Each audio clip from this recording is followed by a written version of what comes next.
Welcome to the Vibrant Couple. I have invited my friend Monique again today for our Relationship Tool series. Our last episode was the no game, and I heard that you got a testimonial from one of your clients. I love referring the relationship tools to my clients, and this is what one of them wrote to me after playing with the no game. I wanted to write to brag about our conversations tonight. We practiced playfully saying no to each other multiple times, like in your video. And the conversation didn't escalate. We talked through our feelings, and we laughed while we did it. Thank you. So that was great to hear. That's wonderful. Yeah, are you feeling upbeat because it meets your need for contribution? You know me well. So before we get started with today's game, a few principles for our work together. So the first one is the grass is greener where you water it. Yes, and secure attachment is practice, so there's a balance between processing and practicing. And last, playfulness is the key to happy relationships. Absolutely. The empathy guessing game is deceptively simple but very hard to learn. And so it is really important to find a place where you can practice regularly, get consistent feedback about how the progress you're making and all the mistakes you're making. So one of the keys here in your learning is you are going to fail. Hold on. I am feeling apprehensive as I need ease. Monique, I'm glad you shared your need for ease. We have intentionally structured the introduction to this wonderful game in 3 videos. So, part one is an introduction of the classic game.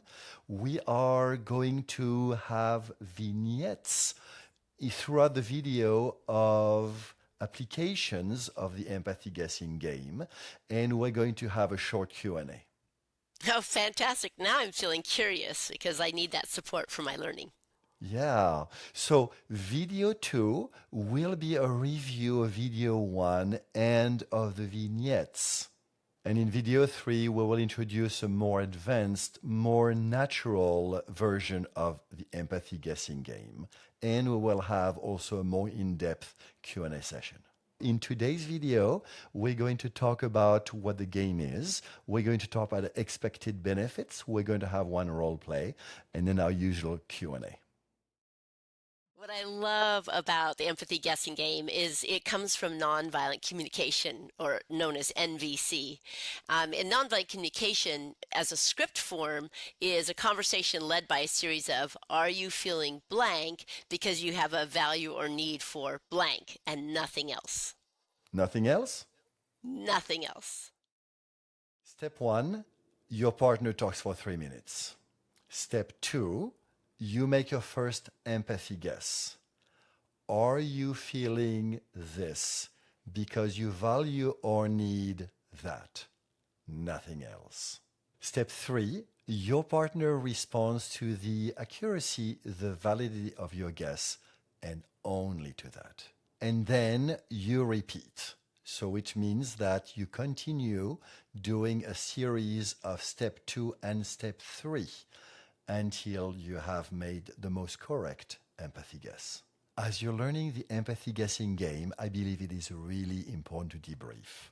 Basically, reviewing the conversation that you just had and looking at where you made good guesses, where you made poor guesses, and how you can improve next time you play the game.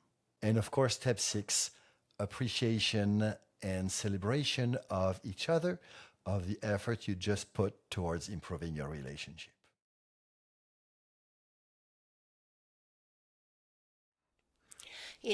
I'm struggling because I want to be close to your mother and I'm not sure where I stand with her. I'm trying to foster connection and I feel like I get mixed messages from her and so I don't know, it feels hard and I'm sad and I'm a little bit scared I won't be able to do it.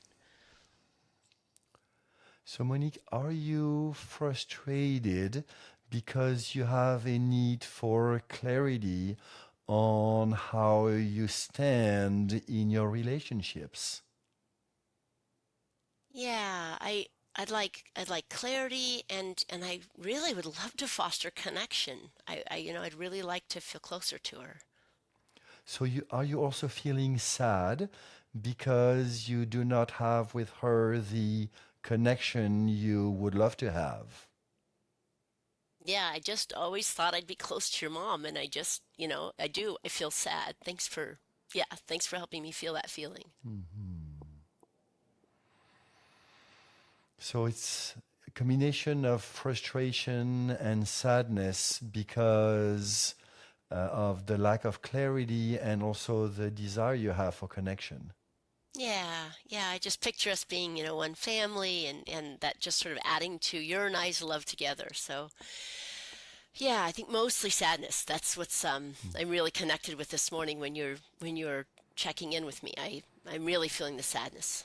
Mhm. Are you feeling that sadness because you have that need for connection, that need for family, that need for community deep inside of you? It's not only that feeling for connection and family, but when I really drop in, there's also just this real need for acceptance. I just want to be loved and celebrated for who I am and what I bring. So, Monique, are you feeling frustrated and mainly sad because your deep value of acceptance is not met with my mother? I think that's it, actually, now that we've talked this through. Like the frustration comes from my confusion, the sadness comes from I just want to be accepted. Yeah, that's feeling very true for me today. Thanks for talking it through with me. Mhm. You're welcome, my love. So, Monique, I feel like doing a quick digression for video 2 of the series. And so, even though I have practiced empathy guessing for years, I was not even close to be able to ask correct, the questions the right way. But it seemed that it worked for you. And in some ways, actually, what I love is because you understand it, you're not kind of devoted to the script. So you really stayed present with me, and I could feel myself get into the understanding in myself, the emotions of myself, just by just holding the container of empathy for me, so that I could feel into it. It was really quite powerful. Thank you. Wonderful. Is it helpful to use the feelings and needs sheet? Absolutely, we strongly recommend it. In the description below, I am putting the link to these feelings and needs sheets. Could I ask about feelings first and then needs? Yes, actually, we recommend sometimes as a beginner's tool, to just focus on one thing at a time. So start with feelings, and then when you feel a little bit more steady on that, add a second one. Shall I wait until my partner's done talking before I start empathy guessing? As a beginner, actually, it's a good idea because you may even want to slow it down more. Your partner talks first, then you use the feeling and needs cards, and you take some notes, and then you make your first empathy guess. Really good question here. I am worried I'm going to screw up. How much effort should I put in my first empathy guess? It's a great question, and just remember you get credit for trying. How do you know if you made a good empathy guess? So this is a game in which you make points by trying.